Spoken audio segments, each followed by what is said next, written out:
ये संसद भवन का अहाता जगमगाता हुआ प्रकाश से प्रकाशमान, और अब सदन के भीतर प्रवेश करती हुई राष्ट्रपति द्रौपदी मुर्मू, साथ में माननीय सभासदों, महामहिम राष्ट्रपति जी,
सभी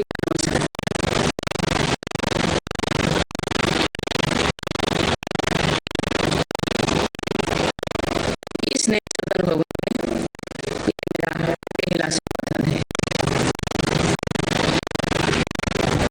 आज की अमृतकाल की शुरुआत में ये भव्य भवन बना है। यहाँ एक भारत श्रेष्ठ भारत की मेघ भी है। भारत की सभ्यता और संस्कृति की चेतना भी है। इसमें हमारी लोकतांत्रिक और संसदीय परंपराओं के सम्मान का पद भी है। साथ ही 21वीं सदी के नए भारत के नई परंपराओं के निर्माण का संकल्प है। मुझे पूरा विश्वास है कि इस नए भवन में नीतियों पर सार्थक संवाद होगा। ऐसी नीतियां जो आजादी के अमृतकाल में विकसित भारत का निर्माण करेगी। मैं आप सभी को अपनी शुभकामनाएं देती हूँ। माननीय सदस्य, ये हमारे संविधान के लागू होने का भी 75वां वर्षगांठ है। इसी कालखंड में आजादी के 75 वर्षों का उत्सव अमृत महोत्सव भी संपन्न हुआ है। इस दौरान देश भर में अनेक कार्यक्रम हुए।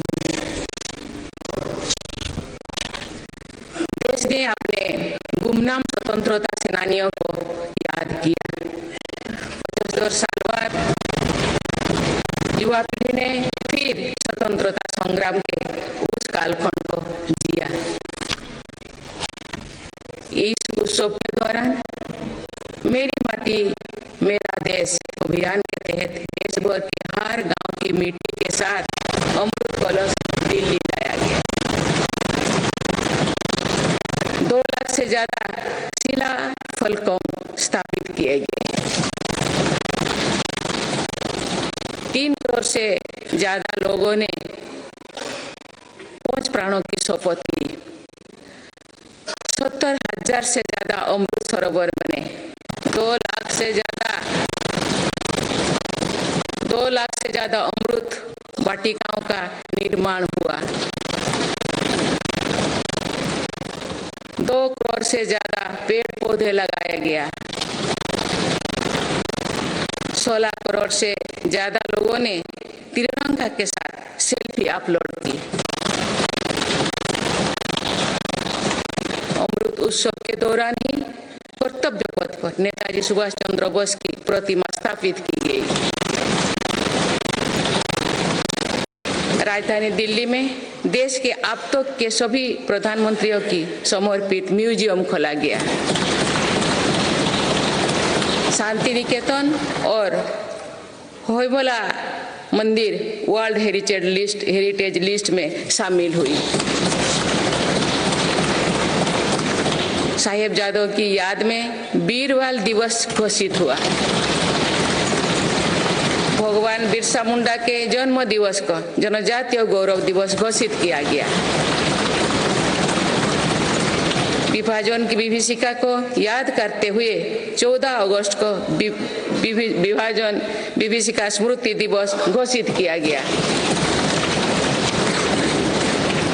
माननीय सदस्यगण, बीता वर्ष भारत के लिए ऐतिहासिक उपलब्धियों से भरा रहा है।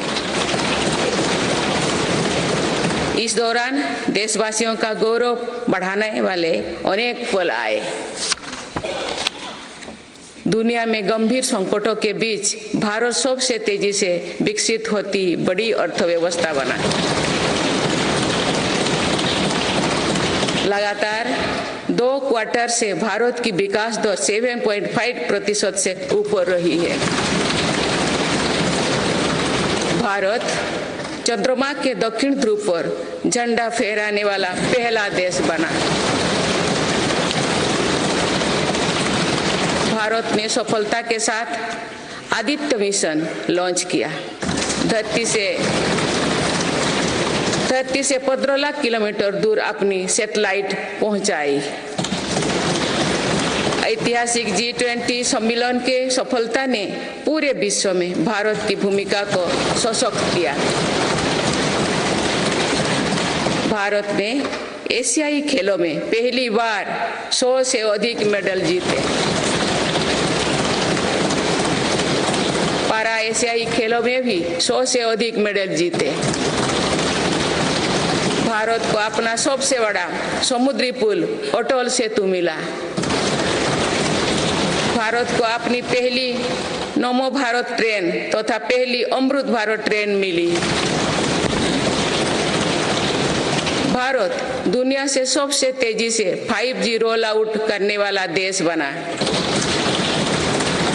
भारतीय एयरलाइंस कंपनी ने दुनिया की सबसे बड़ी एयरक्राफ्ट डील की। पिछले साल ही मेरी सरकार ने मिशन मोड में लाखों युवाओं की सरकारी नौकरी दी है।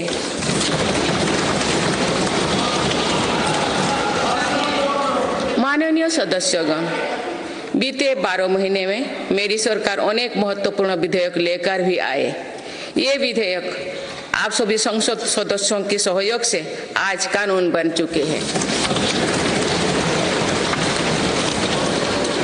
ये ऐसे कानून हैं जो विकसित भारत के संकल्पों की सिद्धि का मजबूत आधार है। दशक बाद नारी शक्ति बंधन अधिनियम पारित करने के लिए मैं आपकी सराहना करती हूँ।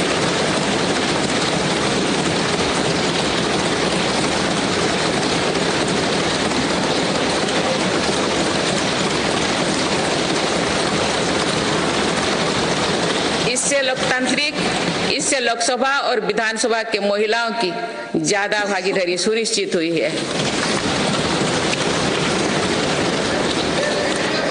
ये वुमेन लीड डेवलपमेंट के मेरी सरकार के संकल्प को मजबूत करता है। रिफॉर्म, परफॉर्म और ट्रांसफॉर्म के अपने कमिटमेंट को मेरी सरकार ने लगातार जारी रखा है। गुलामी के कालखंड में प्रेरित क्रिमिनल जस्टिस सिस्टम अब इतिहास हो गया है। आप दंड को नहीं अपितु न्याय को प्राथमिकता है। न्याय सर्वोपरि के सिद्धांतों पर नई न्याय संहिता देश को मिली है।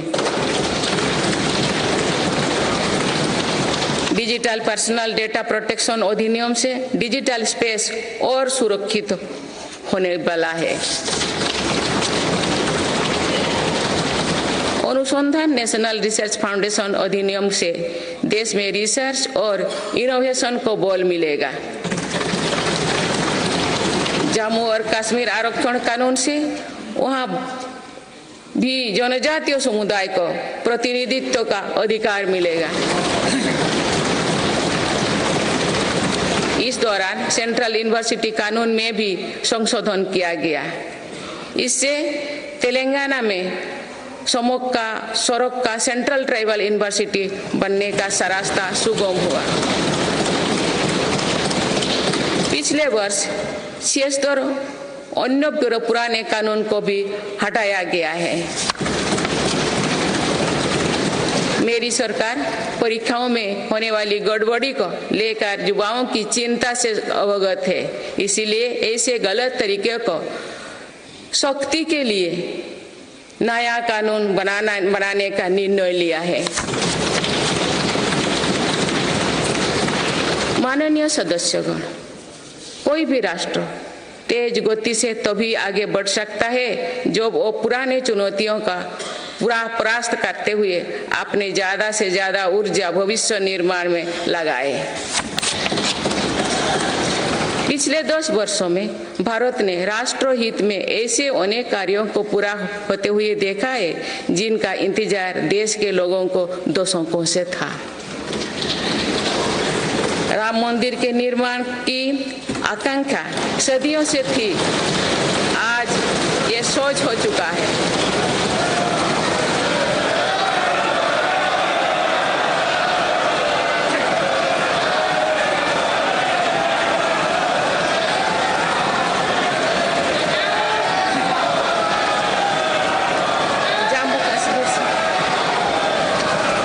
जम्मू कश्मीर से आर्टिकल 370 हटाने को लेकर शंकाएं थी, आज वो इतिहास हो चुकी है।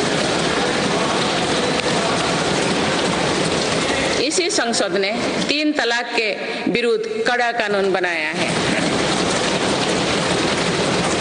इसी संसद ने हमारे पड़ोसी देशों से आए पीड़ित अल्पसंख्यकों को नागरिक देने वाला कानून बनाया।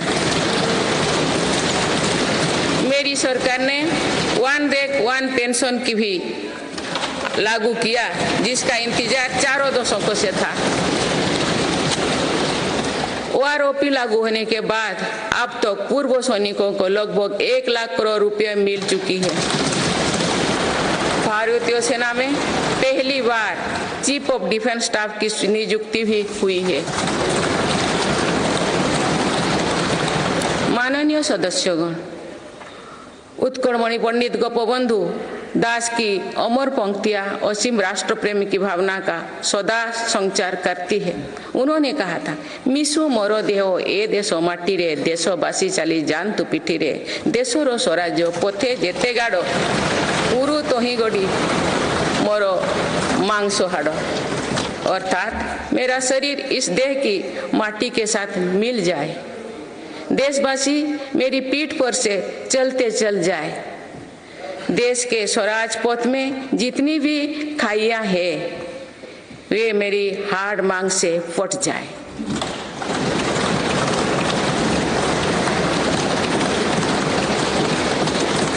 इन पंक्तियों में हमें कर्तव्यों की पराकाष्ठा दिखती है। राष्ट्र सर्वोपरि का आदर्श दिखाई देता है। ये उपलब्धियां जो आज देख रही है वो बीते 10 वर्षों की साधना का विस्तार है। हमें सभी बचपन से गरीबी हटाओ के नारे सुनते आ रहे हैं।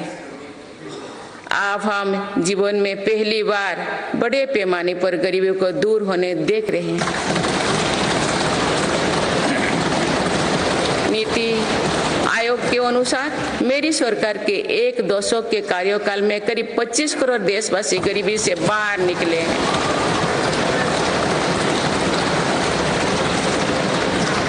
यह है प्रत्येक गरीब में नया विश्वास जगाने वाली बात है। जो 25 करोड़ लोगों की गरीबी दूर हो सकती है तो उसकी भी गरीबी दूर हो सकती है। आज अर्थव्यवस्था के विभिन्न आयामों को देखें तो ये विश्वास बढ़ता है कि भारत सही दिशा में तथा सही निर्णय लेते हुए आगे बढ़ रही है। बीते 10 वर्षों में हमने भारत को फ्रेजाइल 5 से निकलकर टॉप 5 इकोनॉमीज में शामिल होते देखा।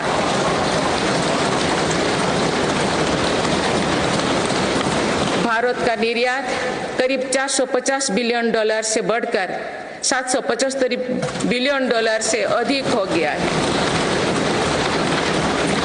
पहले की तुलना में FDI द्विगुना हुआ है।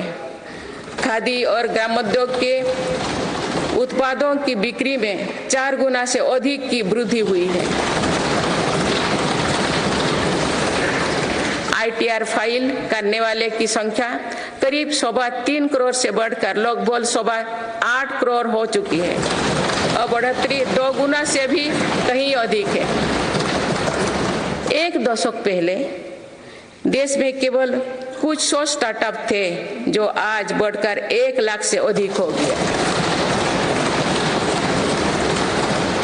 साल में 94,000 कंपनियां रजिस्टर हुई थी। पिछले वर्ष ये संख्या 1,60,000 तक पहुंच चुके हैं। दिसंबर 2017 में 98 लाख से लोग GST देते थे। आज इनकी संख्या 1,40,00,000 है। 2014 से पहले के 10 वर्षों में लगभग 13 करोड़ वाहन बिके थे। पिछले 10 वर्षों में देशवासियों ने 21 करोड़ से अधिक वाहन खरीदे हैं। 2014-15 में लगभग 2000 इलेक्ट्रिक वाहन बिके थे, जबकि 2023-24 में दिसंबर माह तक ही लगभग 15 लाख इलेक्ट्रिक वाहन बिक चुके हैं। माननीय सदस्यगण, बीते दशक में मेरी सरकार ने सुशासन और पारदर्शिता को हर व्यवस्था का मुख्य आधार बनाया है। इसी का परिणाम है कि हम बड़े आर्थिक सुधारों के साक्षी बने हैं। इस दौरान देश को इंसॉल्वेंसी एंड बैंकरप्सी कोड मिला है। देश को GST के रूप में एक देश एक टैक्स कानून मिला है। मेरी सरकार ने माइक्रो इकोनॉमिक स्टेबिलिटी में भी सुनिश्चित की है। 10 वर्षों में कैपेक्स 5 गुना बढ़कर 10 लाख करोड़ हो गया है। साथ ही फिजिकल डेफिसिट भी नियंत्रण भी में है।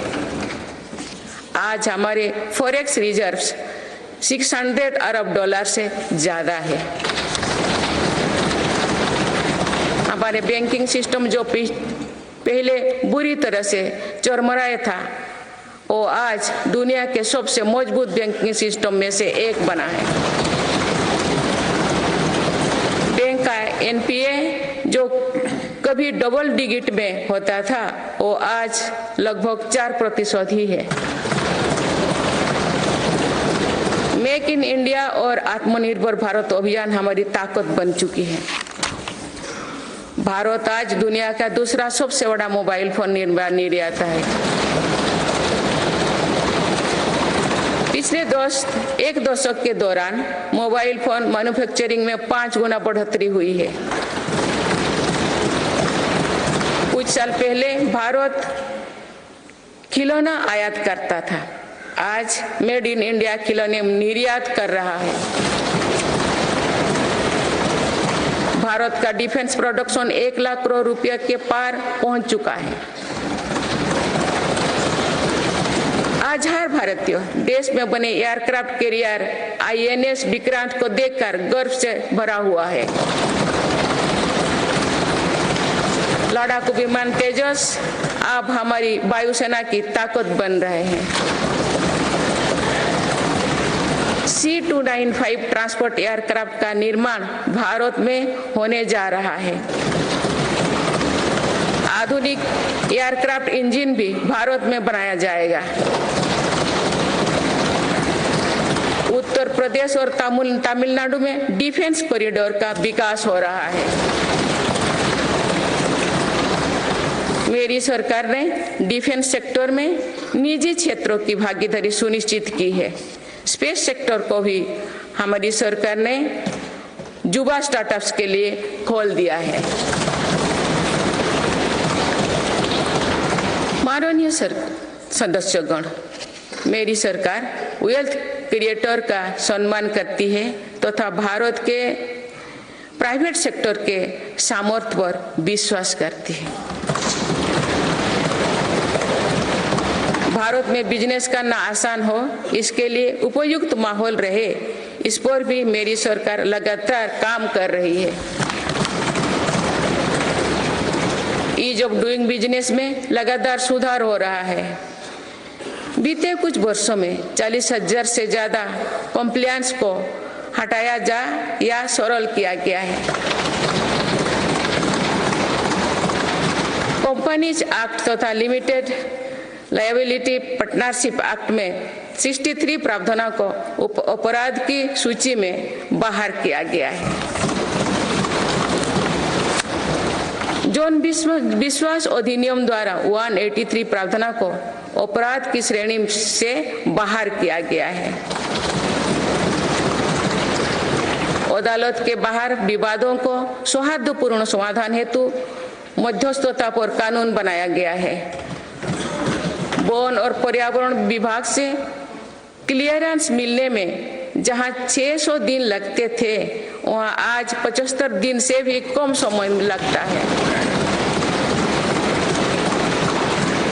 फेसलेस असेसमेंट योजना से टैक्स व्यवस्था में और पारदर्शिता आई है। माननीय सदस्यगण, हमारे MSME सेक्टर को भी रिफॉर्म्स का बहुत अधिक लाभ हो रहा है। आप अवगत है कि हमारे MSMEs में आज करोड़ों देशवासी काम कर रहे हैं। MSMEs और लघु उद्यमियों को सशक्त करने के लिए मेरी सरकार पूरी प्रतिबद्धता से काम कर रही है। MSME की परिभाषा का विस्तार किया गया है। नई परिभाषा में निवेश और टर्नओवर को समाहित किया गया है।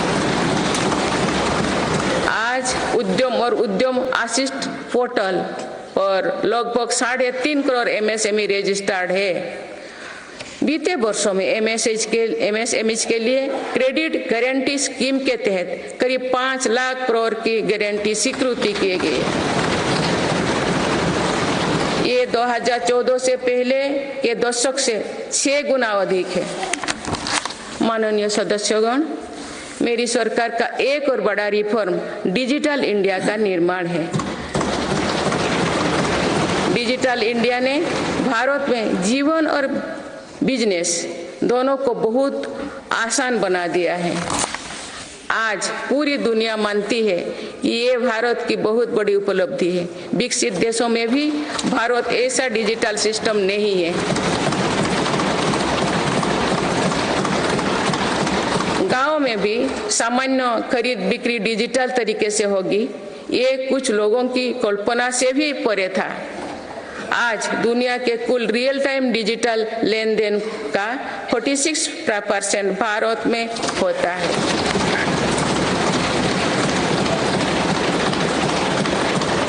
पिछले महीने यूपीआई से रिकॉर्ड 1200 करोड़ ट्रांजैक्शन हुई है।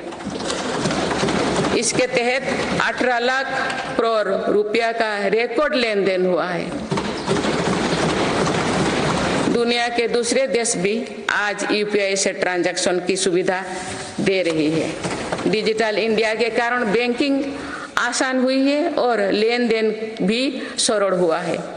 जनधन आधार मोबाइल की त्रिशक्ति से भ्रष्टाचार पर लगाम लगने में मदद मिली है।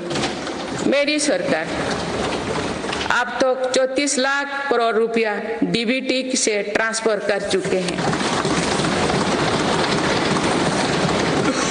जनधन आधार मोबाइल के कारण करीब 10 करोड़ फर्जी लाभार्थी सिस्टम से बाहर किए गए हैं। इससे 3.25 लाख करोड़ रुपया गलत हाथों में जाने से बचे हैं। डिजी लॉकर की सुविधा भी जीवन को आसान बना रही है। इसमें अभी तक यूजर्स के 6 बिलियन से ज्यादा डॉक्यूमेंट्स जारी हुई है। आयुष्मान भारत हेल्थ अकाउंट के तहत लगभग 53 करोड़ लोगों की डिजिटल हेल्थ आईडी बन चुकी है।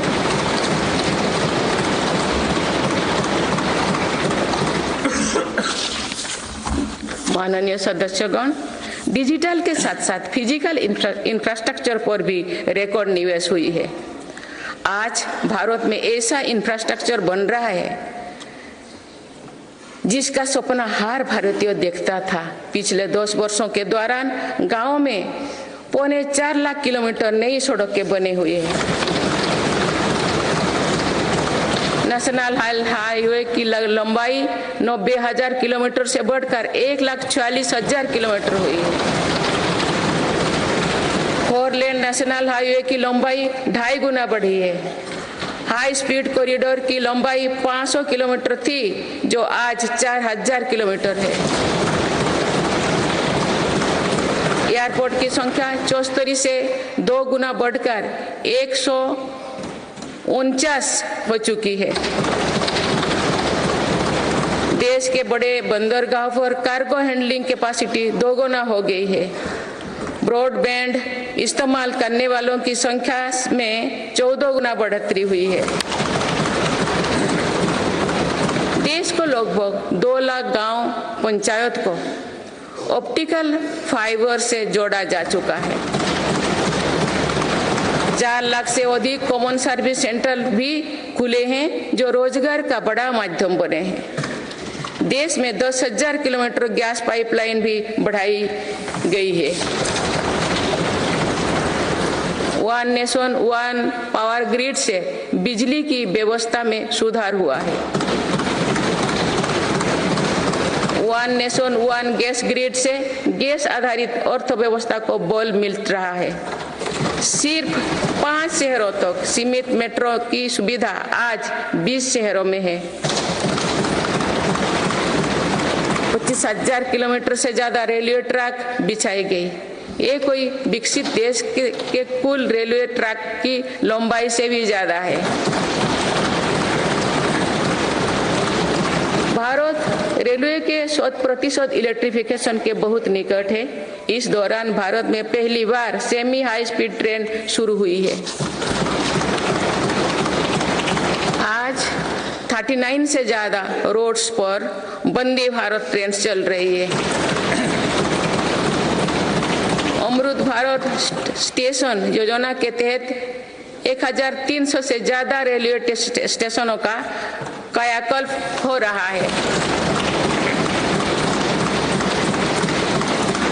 माननीय सदस्यगण, मेरी सरकार मानती है कि विकसित भारत की भव्य इमारत 4 मजबूत स्तंभों पर खड़ी होगी।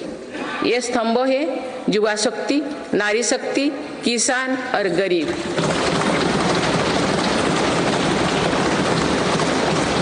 देश के हर हिस्से, हर समाज में इन सभी की स्थिति और सपने एक जैसे ही है। इसीलिए इन 4 स्तंभों को सशक्त करने के लिए मेरी सरकार निरंतर काम कर रही है।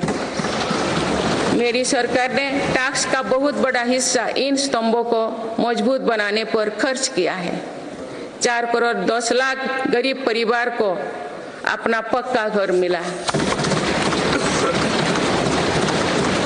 इस पर लगभग 6 लाख करोड़ रुपया खर्च किए गए। लगभग 11 करोड़ ग्रामीण परिवारों तक पहली बार पाइप से पानी पहुंचा है। इस पर 4 लाख करोड़ रुपया खर्च किया जा रहे हैं। हाल ही में 10 करोड़ उज्ज्वला के गैस कनेक्शन पूरी हुई है।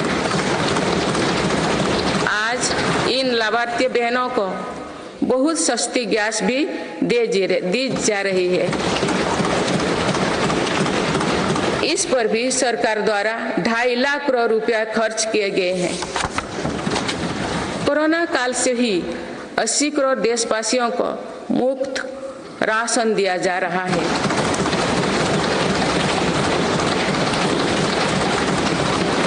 अब इसे आने वाले 5 वर्षों के लिए आगे बढ़ाया गया है। अब इस पर 11 लाख करोड़ रुपया और खर्च होने का अनुमान है।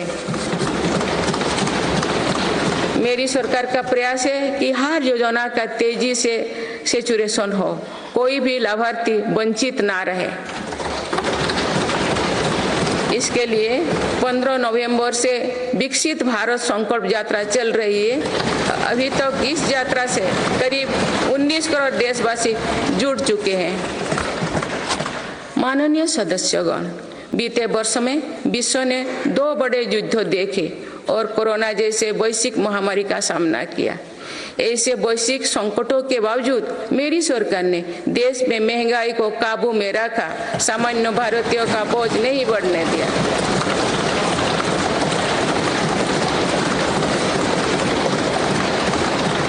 दो 2014 से पहले के 10 वर्षों में औसत महंगाई दर 8% से अधिक थी।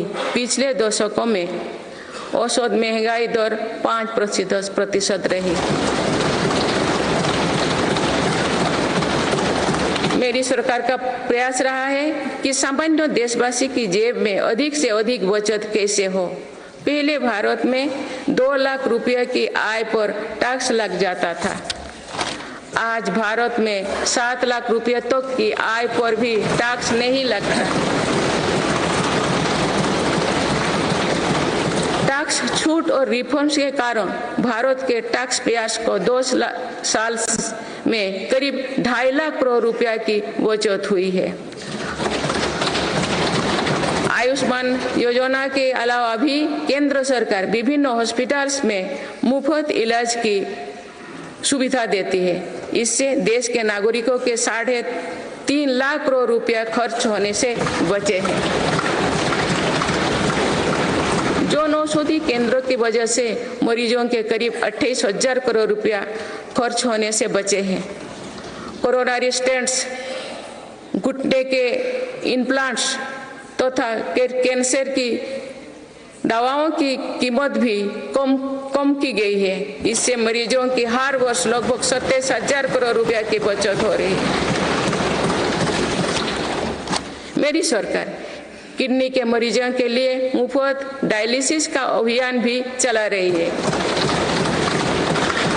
इसका लाभ प्रतिवर्ष 21 लाख से ज्यादा मरीज उठा रहे हैं। इसके प्रतिवर्ष 1 लाख रुपया खर्च होने से बचे हैं।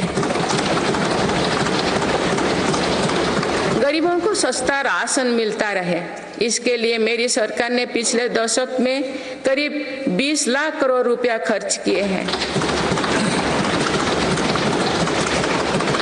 भारतीय रेल में यात्रा के लिए रेलवे प्रत्येक टिकट पर करीब 50% डिस्काउंट देते हैं। इससे गरीब और मध्यम वर्ग के यात्रियों को हर वर्ष 60,000 करोड़ रुपया की बचत होती है। गरीब और मध्यम वर्ग को कम कीमत पर हवाई टिकट मिल रहे हैं। उड़ान योजना के अंतर्गत गरीब और मध्यम वर्गों को हवाई टिकटों पर 3,000 करोड़ रुपया से ज्यादा की बचत हुई है। एलईडी बल्ब की योजना के कारण बिजली के बिलों में 20,000 करोड़ रुपया में अधिक बचत हुई है।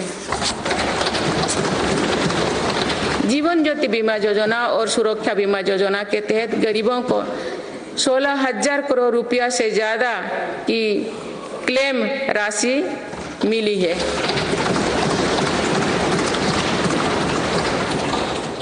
माननीय सदस्यगण, नारी शक्ति का सामर्थ्य बढ़ाने के लिए मेरी सरकार हर स्तर पर काम कर रही है। इस वर्ष की गणतंत्र दिवस परेड भी नारी शक्ति के लिए समर्पित थी।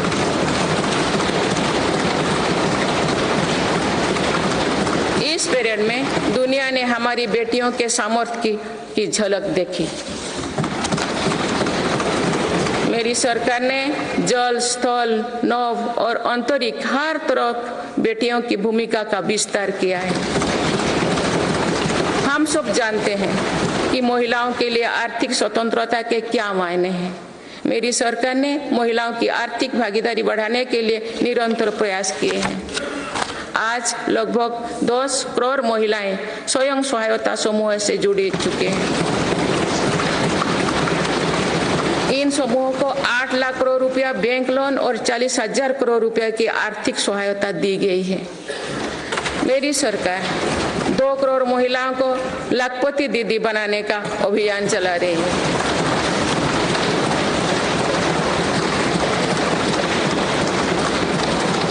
नमो ड्रोन दीदी योजना के तहत समूहों को 15,000 ड्रोन उपलब्ध कराए जा रहे हैं। मातृत्व अवकाश 12 सप्ताह से बढ़ाकर 26 सप्ताह करने से देश की लाखों महिलाओं को बहुत मदद मिली है। मेरी सरकार ने महिलाओं की पहली बार सशस्त्र बलों में परमानेंट कमीशन दिया गया है। पहली बार सैनिक स्कूलों और राष्ट्रीय रक्षा अकादमी में महिला कैडेट्स के प्रवेश दिया गया है। आज महिलाएं फाइटर पायलट भी है और नौसेना के जहाज को भी पहली बार कमांड कर रहे हैं। मुद्रा योजना के तहत जो 40 करोड़ से ज्यादा लोन दिए गए हैं, उनमें करीब 31 करोड़ से ज्यादा लोन महिलाओं को मिली है। इस योजना से लाभ लेकर करोड़ों महिलाओं ने स्वरोजगार शुरू किए हैं। माननीय सदस्यगण, मेरी सरकार आज खेती को अधिक लाभकारी बनाने पर बल दे रही है। हमारा ये प्रयास है कि खेती में लागत कम हो और लाभ अधिक हो। मेरी सरकार ने पहली बार 10 करोड़ से अधिक छोटे किसानों को भी देश की कृषि नीति और योजना में प्रमुखता दी है। पीएम किसान सम्मान निधि के तहत अब तक 2,80,000 करोड़ रुपया किसानों को मिल चुके हैं।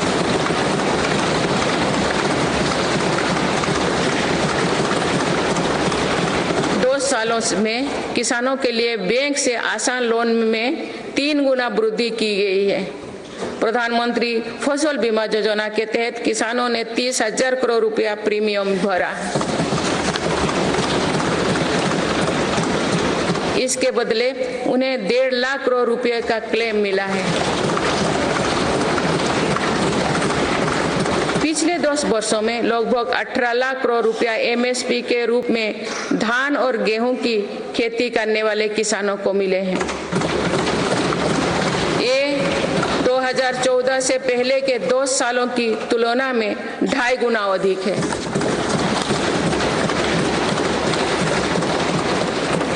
पहले तिलहन और दलहन फसलों की सरकारी खरीदी नहीं की बराबर थी। पिछले दशकों में तिलहन और दलहन की खेती करने वाले किसानों को एमएसपी के रूप में 1.25 लाख करोड़ रुपया मिले हैं।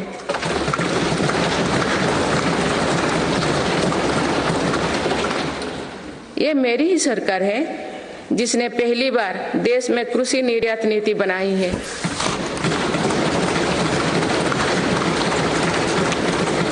इससे एग्रीकल्चर एक्सपोर्ट 4 लाख करोड़ रुपया तक पहुंचा है।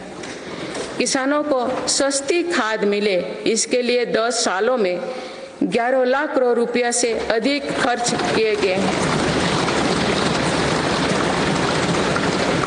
मेरी सरकार ने 1.25 लाख से ज्यादा प्रधानमंत्री किसान समृद्धि केंद्र स्थापित किए हैं। अभी तक लगभग 8,000 किसान उत्पादक संघ FPO बनाए जा चुके हैं। मेरी सरकार कृषि में सहकारिता को बढ़ावा दे रहे हैं। इसके लिए देश में पहली बार सहकारिता मंत्रालय बनाया गया है। सरकारी क्षेत्र में दुनिया की सबसे बड़ी अनाज भंडारण योजना शुरू की गई है। जिन गांव में सहकारी समितियां नहीं है, वहां 2 लाख समितियां बनाई जा रही है। मत्स्य पालन क्षेत्र में 38,000 करोड़ रुपया से अधिक की योजनाएं चलाई जा रही है, जिसके कारण मत्स्य उत्पादन पिछले 10 साल में 95 लाख मीट्रिक टन से बढ़कर 175 लाख मीट्रिक टन यानी लगभग 2 गुना हो गया है। इनलैंड फिशरीज का उत्पादन 61 लाख मीट्रिक टन से बढ़कर 131 लाख मीट्रिक टन हो गया है। मत्स्य पालन क्षेत्र में निर्यात भी 30,000 करोड़ रुपया से बढ़कर 64,000 करोड़ रुपया तक यानी 2 गुनी से ज्यादा बढ़ा है। देश में पहली बार पशुपालकों और मछुआरों को किसान क्रेडिट कार्ड का लाभ दिया गया है। पिछले दशकों में प्रति व्यक्ति दूध उपलब्धता 40% बढ़ी है। पशुओं को खुरपका और मुंहपका बीमारियों से बचाने के लिए पहली बार मुफ्त टीकाकरण अभियान चल रहा है। अब तक 4 चरणों में 50 करोड़ से ज्यादा टीका पशुओं की दिए जा चुके हैं। माननीय सदस्यगण, जनकल्याण की ये जितनी भी योजनाएं हैं, ये सिर्फ सुविधाएं भर नहीं है, इसका देश के नागरिकों के पूरे जीवन चक्र पर सकारात्मक असर पड़ रहा है। विभिन्न सरकारी और गैर सरकारी संस्थाओं द्वारा मेरी सरकार की योजनाओं के प्रभावों का अध्ययन किया गया है। इसके परिणाम बहुत ही प्रभावकारी है और गरीबी से लड़ रहे दुनिया के हर देश को प्रेरित कर रहने वाले हैं। बीते वर्षों में विभिन्न संस्थाओं के अध्ययन में सामने आया है कि 11 करोड़ शौचालयों के निर्माण और खुले में शौच बंद होने से अनेक बीमारियों की रोकथाम हुई है। इससे शहरी क्षेत्र के हर गरीब परिवार को इलाज पर प्रति वर्ष 60,000 रुपया तक की बचत हो रही है। पाइप से शुद्ध पेयजल मिलने से भी प्रति वर्ष लाखों बच्चों की जान बच रही है। पीएम आवास योजना पर हुई अध्ययन के अनुसार पक्के घर से परिवार की सामाजिक प्रतिष्ठा और गरिमा बढ़ी है। पक्के घर में बच्चों की पढ़ाई बेहतर हुई है और ड्रॉप आउट की दर में कमी आई है। प्रधानमंत्री सुरक्षित मातृत्व अभियान के वजह से आज देश में 100% संस्थागत प्रसव हो रही है। इस वजह से माता मृत्यु दर में भी भारी गिरावट आई है। एक और अध्ययन के अनुसार उज्ज्वला योजना के लाभार्थी परिवारों में गरीब बीमारी की घटनाओं में कम आई है। माननीय सदस्यगण, मेरी सरकार मानव केंद्रित विकास पर बल दे रही है। हमारे लिए हर नागरिक की गरिमा सर्वोपरि है। यही सामाजिक न्याय की हमारी अवधारणा है। भारत के संविधान के हर अनुच्छेद का संदेश भी यही है। हमारे यहाँ लंबे समय तक सिर्फ अधिकारों पर चर्चा होती थी। हमने सरकार के कर्तव्यों पर भी बल दिया। इससे नागरिकों में भी कर्तव्य भाव जागा आज अपने अपने कर्तव्य के पालन से हर अधिकार की गारंटी का अभाव जागरूक हुआ। मेरी सरकार ने उनकी भी सूद ली है जो अब तो विकास की धारा से दूर रहे हैं।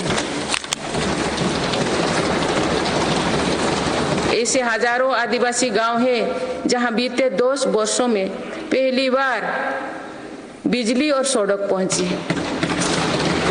लाखों आदिवासी परिवारों को अब जाकर पाइप से शुद्ध पानी मिलना शुरू हुआ है।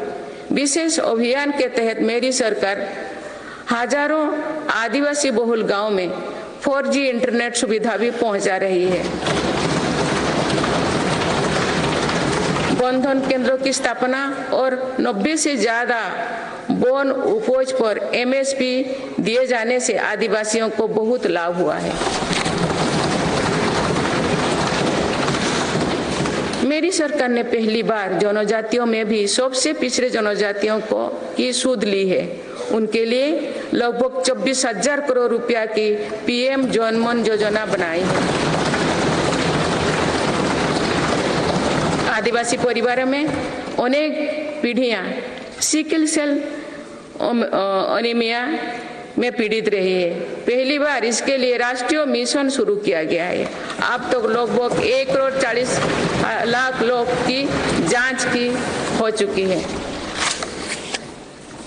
दिव्यांगजनों के लिए भी मेरी सरकार ने सुगम्य भारत अभियान चलाए हैं। साथ ही भारतीय सांकेतिक भाषा में पाठ्य पुस्तकें उपलब्ध कराई है। ट्रांसजेंडर को समाज में सम्मानजनक स्थान दिलाने और उनके अधिकारों के संरक्षण हेतु भी कानून बनाए हैं।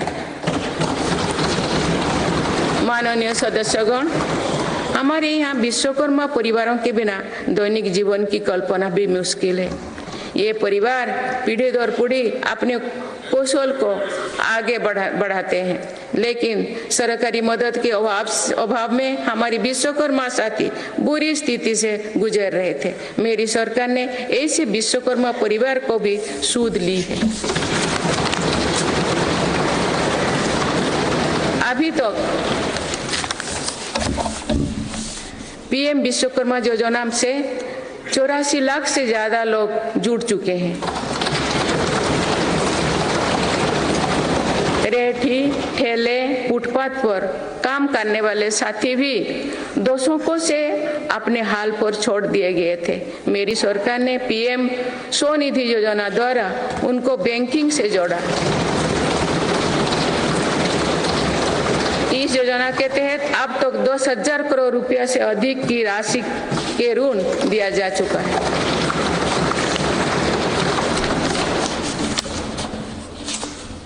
सरकार ने इन पर भरोसा करते हुए बिना कोलेटरल के ऋण दिया है।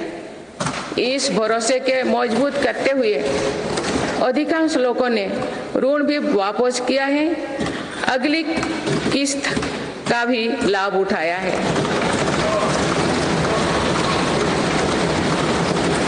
इस योजना के अधिकतर लाभार्थी दलित, पिछड़े, आदिवासी और महिलाएं हैं।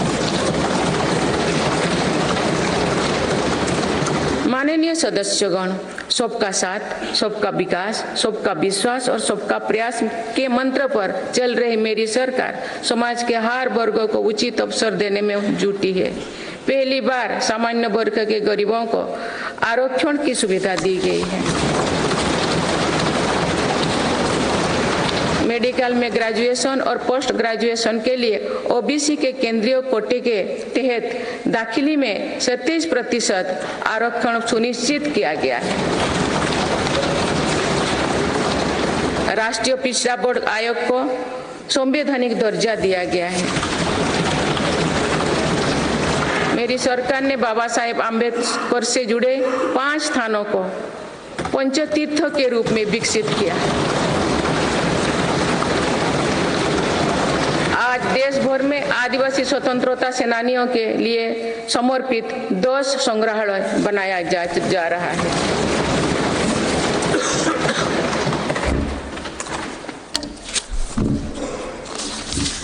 माननीय सदस्यगण, मेरी सरकार ने ऐसे क्षेत्रों की भी पहली बार विकास से जोड़ा है जो दशकों तक उपेक्षित रहे। हमारी सीमाओं से सटे गांवों को देश का अंतिम गांव माना जाता था। मेरी सरकार ने उन्हें देश का पहला गांव बनाया।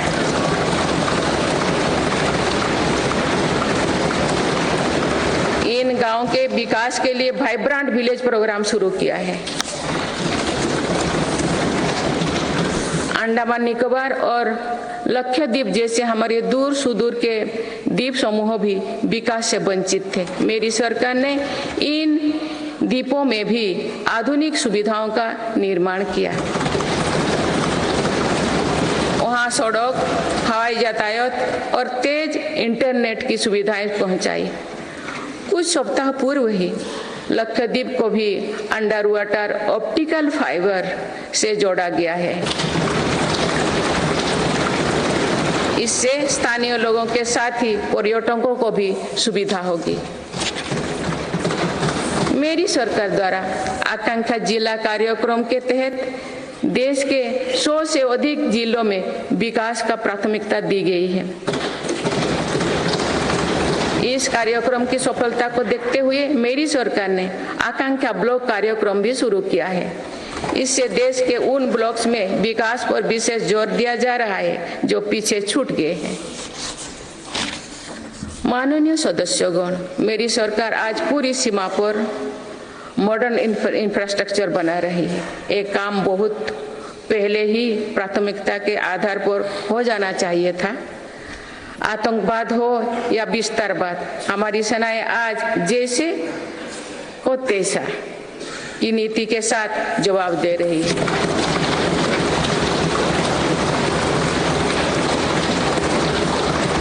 आंतरिक शांति के लिए मेरी सरकार के प्रयासों के सार्थक परिणाम हमारे सामने हैं। जम्मू कश्मीर में आज सुरक्षा का वातावरण है। आज वहाँ हड़ताल का सन्नाटा नहीं, भीड़ भरे बाजार की चल पहल है। नॉर्थ ईस्ट में अलगाववाद की घटना में भारी कमी आई है। अनेक संगठनों ने स्थायी शांति के तरफ कदम बढ़ाए हैं। नक्सलवाद से प्रभावित क्षेत्र घटे हैं और नक्सली हिंसा में भी भारी गिरावट हुई है। माननीय सदस्यगण, भारत के लिए ये समय आने वाली सदियों का भविष्य लिखने का है। हमारे पूर्वजों ने हजारों वर्षों की एक विरासत हमारे लिए छोड़ी है। अपने पूर्वजों की सौगातों का आज भी हम बड़े गौरव के साथ याद करते हैं। आज की पीढ़ी को भी ऐसा विरासत बनानी है जो सदियों तक याद रखी जाए। इसीलिए मेरी सरकार आज एक बड़े विजन पर काम कर रही है। इस विजन में आने वाले 5 वर्षों का कार्यक्रम भी है। इसमें आने वाले 25 साल का रोड मैप भी है। हमारे लिए विकसित भारत सिर्फ आर्थिक समृद्धि तक सीमित नहीं है।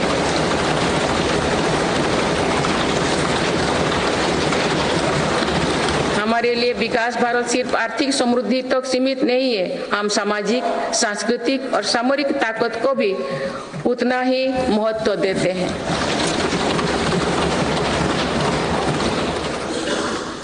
इनके बिना विकास और आर्थिक समृद्धि स्थायी नहीं रह सकती है। बीते दशकों के फैसले भी इसी ध्येय से लिए गए हैं। आज भी अनेक कदम इसी लक्ष्य के साथ उठाया जा रहे हैं। माननीय सदस्यगण, भारत के तेज विकास को लेकर आज दुनिया की हर एजेंसी आश्वस्त है। राष्ट्रीय और अंतर्राष्ट्रीय एजेंसी जो भी आकलन कर रहे हैं, उनका आधार भारत की नीतियां हैं। इंफ्रास्ट्रक्चर में रिकॉर्ड निवेश और पॉलिसी रिफॉर्म निवेशकों का विश्वास और बढ़ा रहा है। पूर्ण बहुमत वाली स्थिर और मजबूत सरकार के लिए भारतीयों का संकल्प भी दुनिया को नया भरोसा दे रहे हैं।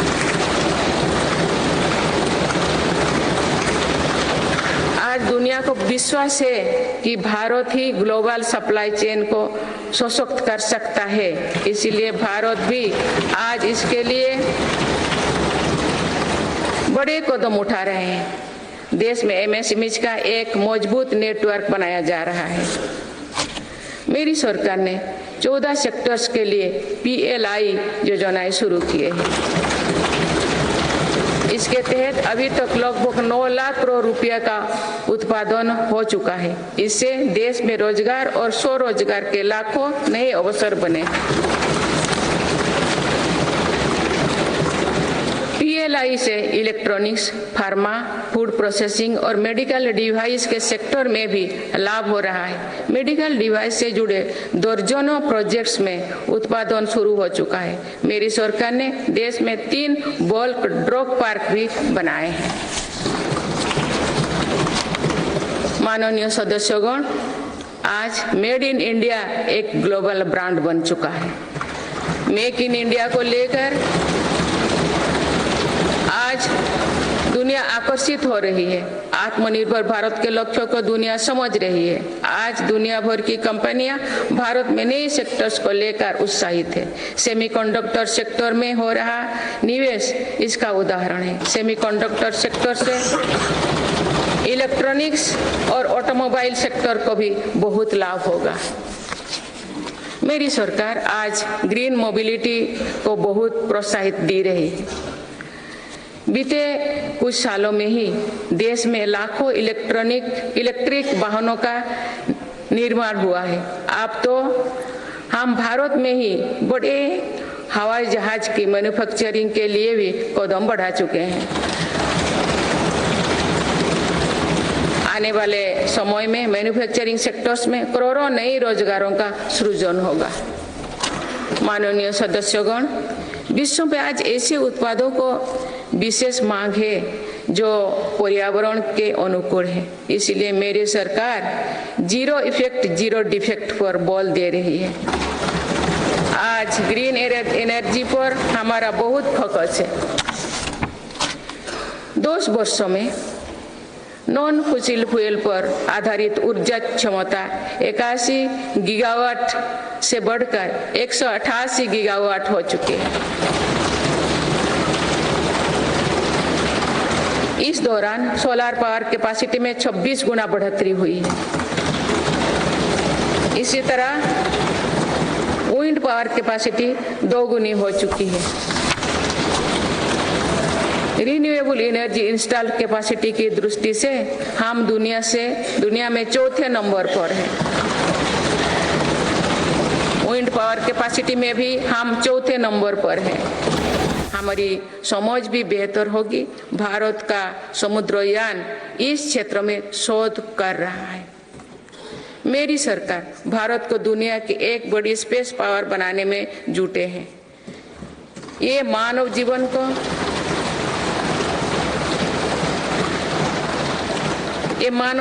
बेहतर बनाने का एक माध्यम है। साथ ही ये स्पेस इकोनॉमी में भारत की हिस्सेदारी बढ़ाने का भी प्रयास है। भारत के स्पेस प्रोग्राम के विस्तार के लिए महत्वपूर्ण फैसला लिए गए हैं। इसके कारण अनेक नए स्पेस स्टार्टअप्स बने हैं। अब वो दिन दूर नहीं है जो भारत का गगनयान स्पेस में जाएगा।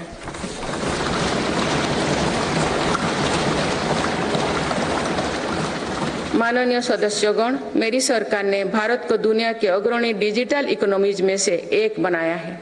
इससे करोड़ों युवाओं को रोजगार मिला है। हमारा प्रयास है कि 4थी औद्योगिक क्रांति में भारत दुनिया में सबसे आगे रहे। मेरी सरकार आर्टिफिशियल इंटेलिजेंस मिशन पर काम कर रही है। ये भारत के युवाओं को नए अवसर देगा। ये नए स्टार्टअप्स के लिए संभावनाएं खोलेगा। इससे कृषि, स्वास्थ्य और शिक्षा के क्षेत्र में क्रांतिकारी बदलाव आएगी। मेरी सरकार ने नेशनल क्वांटम मिशन भी स्वीकृत किया है। क्वांटम कंप्यूटिंग नए दौर की डिजिटल व्यवस्था बनाएगा। इस क्षेत्र में भारत आगे रहे, इसके लिए काम शुरू हो चुके हैं। माननीय सदस्यगण, मेरी सरकार भारत की युवा शक्ति की शिक्षा और कौशल विकास के लिए निरंतर नए कदम उठा रही है। इसके लिए नई राष्ट्रीय शिक्षा नीति बनाई गई और उसे तेजी से लागू किया जा रहा है। राष्ट्रीय शिक्षा नीति में मातृभाषा और भारतीय भाषाओं में शिक्षा पर बल दिया गया है। इंजीनियरिंग, मेडिकल, कानून जैसे विषयों की पढ़ाई भारतीय भाषा में प्रारंभ कर दी गई है।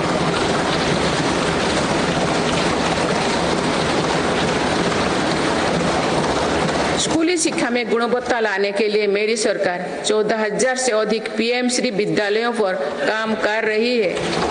इनमें से 6,000 से अधिक विद्यालय शुरू हो चुके हैं। मेरी सरकार के प्रयासों से देश में ड्रॉप आउट रेट कम हुआ है। उच्च शिक्षा में छात्राओं के दाखिले ज्यादा हो रही है। अनुसूचित जाति के विद्यार्थियों के नामांकन में लगभग 44% वृद्धि हुई है। नामांकन में अनुसूचित जनजाति के विद्यार्थियों की 65% और ओबीसी के विद्यार्थियों को 44% अधिक वृद्धि हुई है। इनोवेशन को बढ़ावा देने के लिए अटल इनोवेशन मिशन के अंतर्गत 2000 अटल टिंकरिंग लैब स्थापित किए गए हैं। इसमें 1 करोड़ से अधिक विद्यार्थी जुड़े हैं। साल 2014 तक देश में 7 एम्स और 390 से भी कम मेडिकल कॉलेज थे। वही पिछले दशक में 16 एम्स और 315 मेडिकल कॉलेज स्थापित किए गए।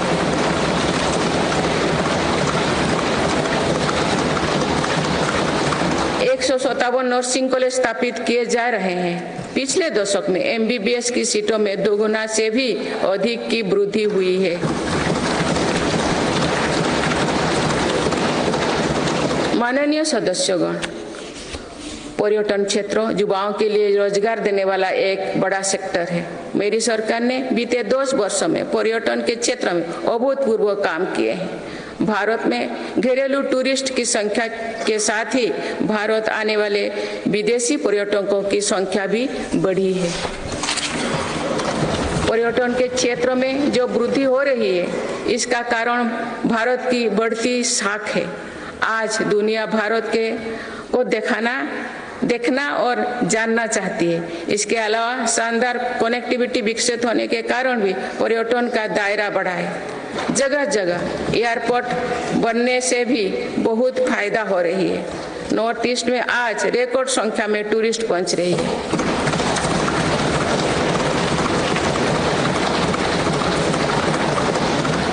अंडमान निकोबार और लक्षद्वीप को लेकर उत्साह चरम पर है। मेरी सरकार ने देश भर में तीर्थ और ऐतिहासिक स्थलों के विकास पर बल दिया है।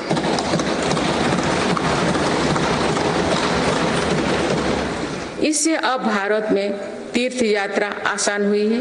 वही दुनिया भी भारत में हेरिटेज टूरिज्म को लेकर आकर्षित हो रही है। बीते 1 वर्ष में 8.5 करोड़ लोग काशी गए हैं।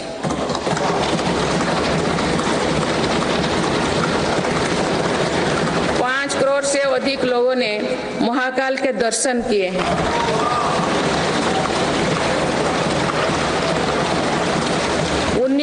19 लाख से अधिक लोगों ने केदार धाम की यात्रा की है। अयोध्या धाम में ही प्राण प्रतिष्ठा के बाद 5 दिनों में ही 13 लाख श्रद्धालु दर्शन कर चुके हैं।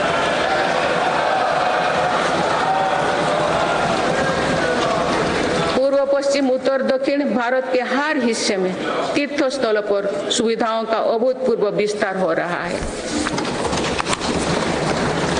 मेरी सरकार भारत को मीटिंग और प्रदर्शनी से जुड़े सेक्टर में भी अग्रणी बनाना चाहती है। इसके लिए भारत मंडपम और यशोभूमि जैसा इंफ्रास्ट्रक्चर बनाया जा रहा है।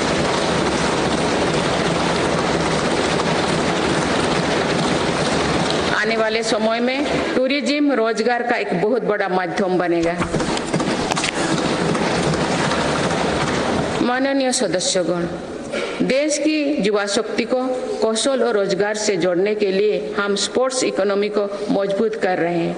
मेरी सरकार ने खेलों और खिलाड़ियों को अभूतपूर्व मदद दी है। आज भारत एक बहुत बड़ी खेल शक्ति बनने की ओर अग्रसर हो रहे हैं।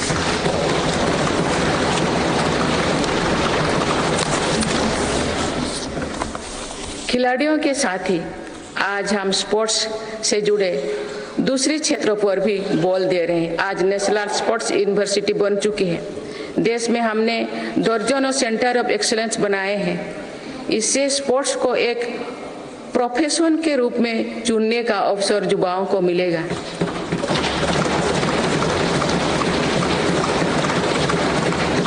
खेल उपकरण से जुड़ी इंडस्ट्री को भी हर प्रकार की मदद दी जा रही है।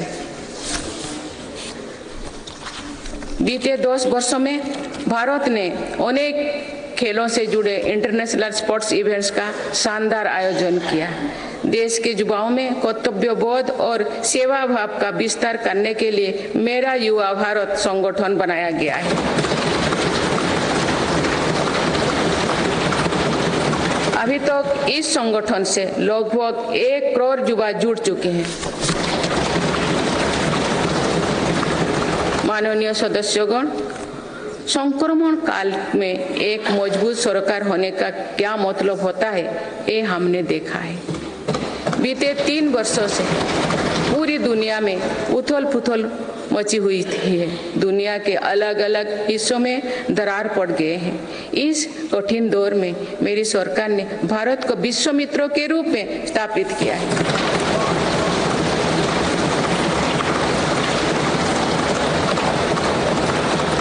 विश्व मित्र की भूमिका के कारण ही आज हम ग्लोबल साउथ की आवाज बन पाए हैं। बीते 10 वर्षों में एक और पुरानी सोच को बदला गया है। पहले डिप्लोमेसी से जुड़े कार्यक्रम को दिल्ली के गलियारे तक ही सीमित रखा जाता था। मेरी सरकार ने इसमें भी जनता की सीधी भागीदारी सुनिश्चित की है। इसका एक बेहतरीन उदाहरण भारत द्वारा G20 अध्यक्षता के दौरान देखा गया है।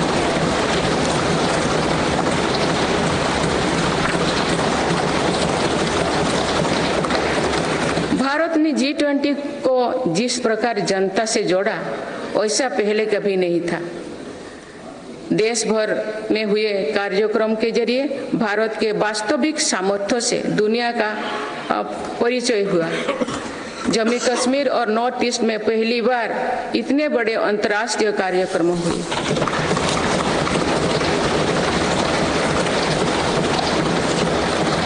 पूरी दुनिया ने भारत में हुए ऐतिहासिक G20 सम्मेलन की प्रशंसा की। ऐसे बंटे हुए महलों में भी एक मत से दिल्ली घोषणा पत्र जारी होना ऐतिहासिक है। वुमेन लेड डेवलपमेंट से लेकर पर्यावरण के मुद्दों पर भारत का विजन दिल्ली घोषणा पत्र की नींव बना है।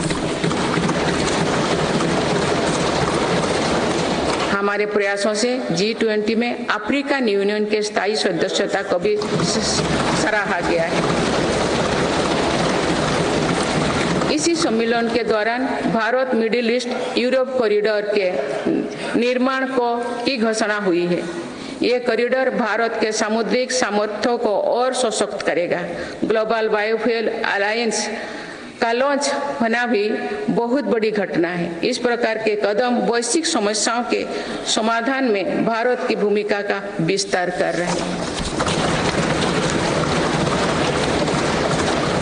माननीय सदस्यगण, मेरी सरकार ने वैश्विक विवादों और संघर्षों के इस दौरे में भी भारत के हितों को मजबूती से दुनिया के सामने रखा है। भारत की विदेश नीति का दायरा आज अतीत की विदेशों से कहीं आगे बढ़ चुका है। आज भारत अनेक वैश्विक संगठनों का सम्मानित सदस्य है। आज आतंकवाद के खिलाफ भारत दुनिया के एक प्रमुख आवाज है।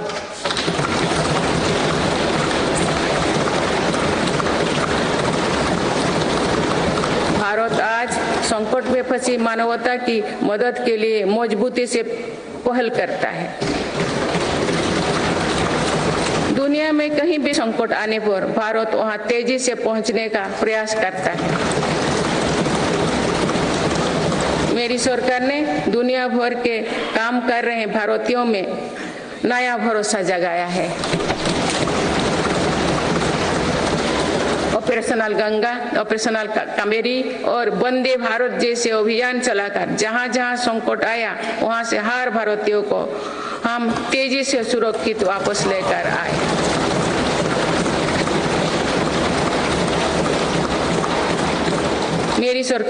मेरी सरकार ने योग, प्राणायाम और आयुर्वेद की भारतीय परंपरा को पूरी दुनिया तक पहुंचाने के लिए निरंतर प्रयास किए। पिछले वर्ष संयुक्त राष्ट्र संघ के मुख्यालय में 135 देशों की प्रतिनिधित्व ने एक साथ योग किया।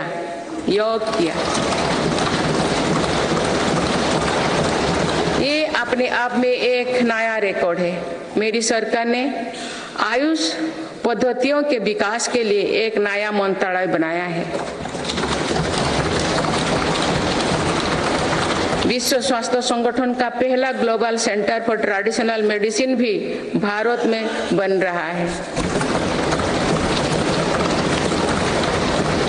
माननीय सदस्यगण, सभ्यताओं के कालखंड में ऐसे पड़ाव आते हैं जो सदियों का भविष्य तय करते हैं।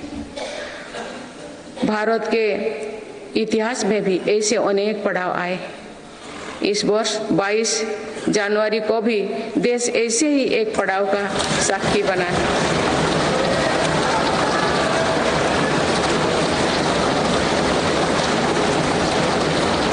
सदियों की प्रतीक्षा के बाद अयोध्या में रामलला अपने भव्य मंदिर में विराजमान।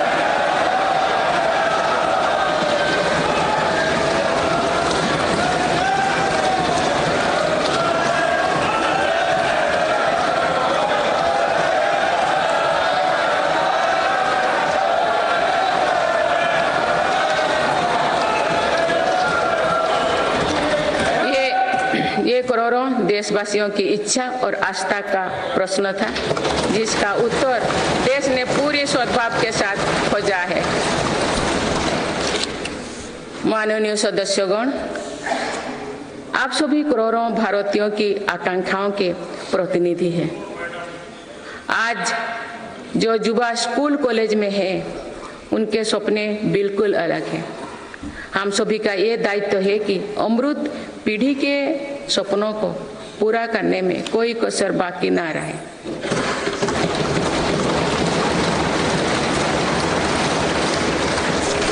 विकसित भारत हमारी अमृत पीढ़ी के सपनों को साकार करेगा। इसलिए हम सभी को एक साथ मिलकर संकल्पों की सिद्धि के लिए जुड़ना होगा।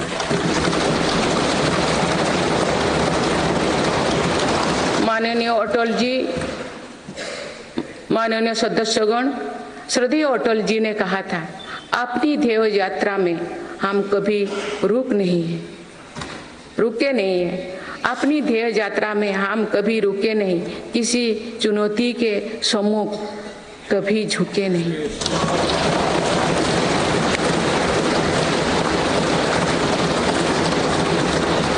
मेरी सरकार 140 करोड़ देशवासियों के सपनों को पूरा करने की गारंटी के साथ आगे बढ़ रही है। मुझे पूरा विश्वास है कि ये नया संसद भवन भारत की ध्येय यात्रा को निरंतर ऊर्जा देता रहेगा, नई और स्वस्थ परंपरा बनाए। वर्ष 2047 को देखने के लिए अपने साथी तो अब इस सदन में नहीं होंगे, लेकिन हमारी विरासत ऐसे होनी चाहिए कि तब की पीढ़ी हमें याद रखे।